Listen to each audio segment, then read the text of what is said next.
Welcome to The Explainer. Today, we're jumping right back to the year 1840 to look at a deeply human story. It's about a family caught right on the absolute edge of massive technological change. Meet John and Rebecca Rich. They lived in Hilperton, Wiltshire, and honestly, their story perfectly captures this incredible pivot in history, a time when the industrial world was just dramatically shifting beneath the feet of everyday, hardworking people.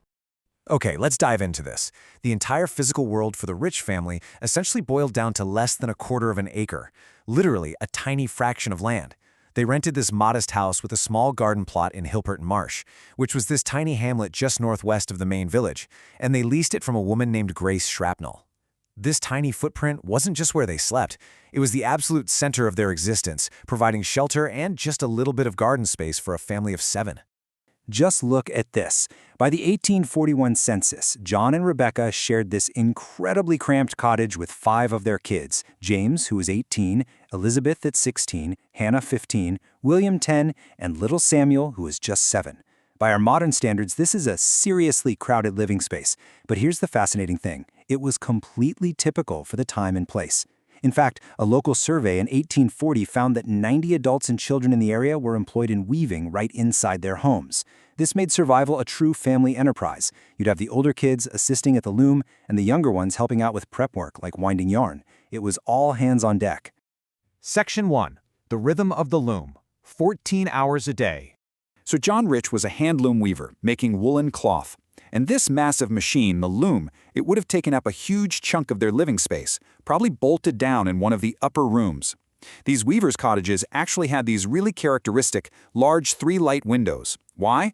Well, to flood the workspace with natural light, simply because artificial light was way too expensive to rely on for fine work. John would sit at this loom from before dawn until well after dark. Imagine the sensory experience of growing up in that house. For kids like William and Samuel, the rhythmic clatter of the shuttle and the thump of the beater was literally the inescapable soundtrack of their childhood. It dictated their waking hours and defined the soundscape of every single day. Section 2. A Trade in Decline, the Macro Shift. Now, what's really interesting about this slide is the stark contrast it shows. If we zoom out for a second, power looms and the nearby Trowbridge mills were steadily, ruthlessly stealing their work. Just look at the input versus the output here. 14 or more hours of grueling daily family labor resulted in a meager 5 to 7 shillings a week. Why so low? Well, the adoption of power looms completely overstocked the labor market with handloom weavers. During a recession, the unemployed in any given village could easily run into the hundreds. John was laboring exhaustively just to earn a pittance that barely kept a roof over their heads and food in their stomachs. It's this profound feeling of technological precariousness that anyone facing industry disruption today can deeply understand. Knowing your trade is dying must have cast a very long shadow over the entire household. The distress was actually so severe and the poverty so notorious across the whole region that the British government had to step in. In 1837, they launched the Royal Commission on Handloom Weavers to investigate exactly how bad things were getting.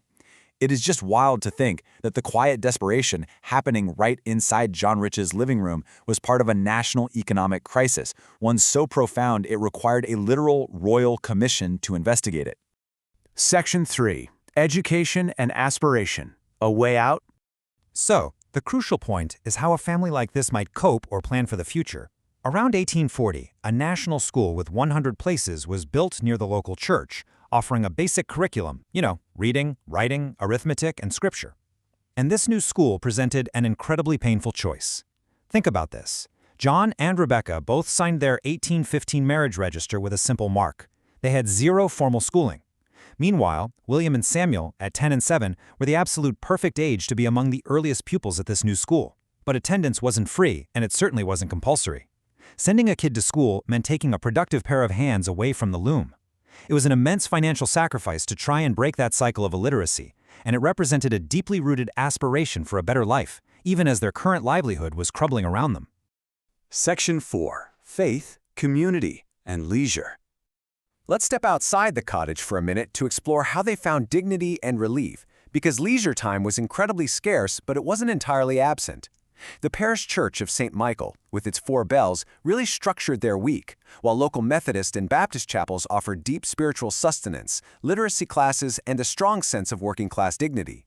Then, you had the Kennet and Avon Canal Wharf, This was a bustling hub where coal and machinery came in, cloth went out, and bargemen brought all this fascinating news and outsiders into the village.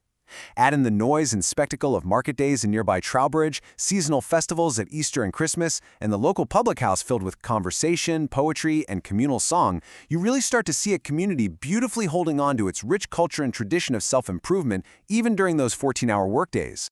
And this brilliantly illustrates the vast, unbridgeable social gulf that defined the era. On one side, you have the Long family, lords of the manor and Hilperton house, who were the principal landowners.